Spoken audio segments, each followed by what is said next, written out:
কালকে তো জামাই ষষ্ঠী সেটা তোমরা সবাই জানো। তো কালকে জামাই ষষ্ঠীতে যাওয়ার প্রিপারেশনটা তো শুরু করে দিতে হবে আজকে থেকেই। না হলে কালকে সকাল, সকাল ঘুম থেকে উঠে বাড়ির কাজকর্ম সেরে আবার সব রেডি হয়ে গুছিয়ে বেরোতে অনেক লেট হয়ে যাবে, তাই না?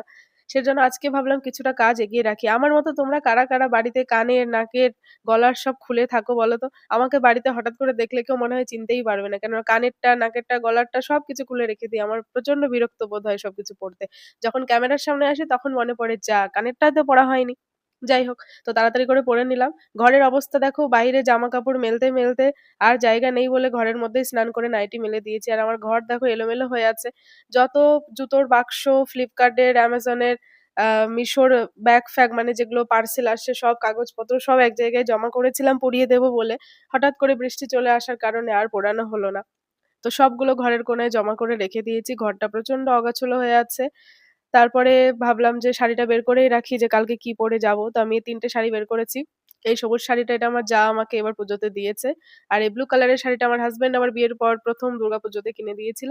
আর যেটা পিঙ্ক কালারের শাড়ি, পেঁয়াজ কালারের, সেটা আমার বিয়ের ভাত কাপড়ের যে থালায় দেওয়া হয় সেই শাড়িটা। তো কোনো শাড়িটাই খুব একটা পরা হয়নি। সব শাড়িই নতুন আছে। কেননা তোমরা জানো আমি শাড়ি তো খুব একটা পরি না। বাড়িতে নাইটি পরেই কাটিয়ে দিই আর কোথাও গেলে চুড়িদার পরেই যাই বেশিরভাগ।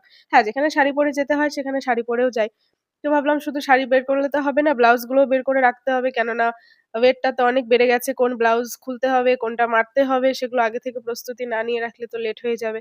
তো সেজন্য ব্লাউজ গুলো বের করে নিলাম, পরে দেখতে হবে। ট্রাই করতে হবে। তারপরে ভাবলাম যে নেল পেন্টটাও লাগিয়ে রাখি।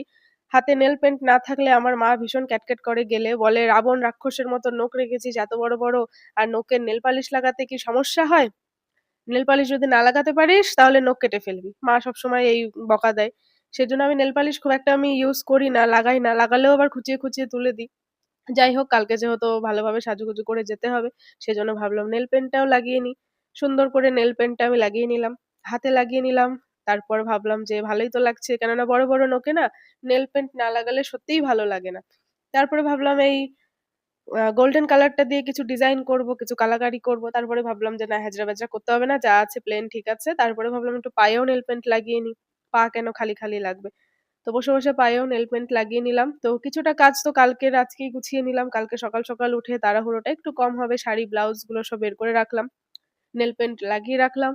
সকালবেলা উঠবো, স্নান-ধান করে বেরোবো। তো সেজন্য কাজটা কিছুটা আজকে এগিয়ে রাখলাম, ভালোই হলো।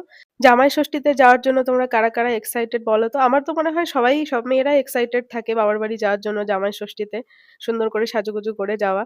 আমি ন্যাচারালি যখনই বাবার বাড়ি যাই যেমন তেমন করে চুড়িদার-টুড়িদার পরে বা নরমালি কোনো মেকআপ ছাড়া, লিপস্টিক ছাড়া যেমন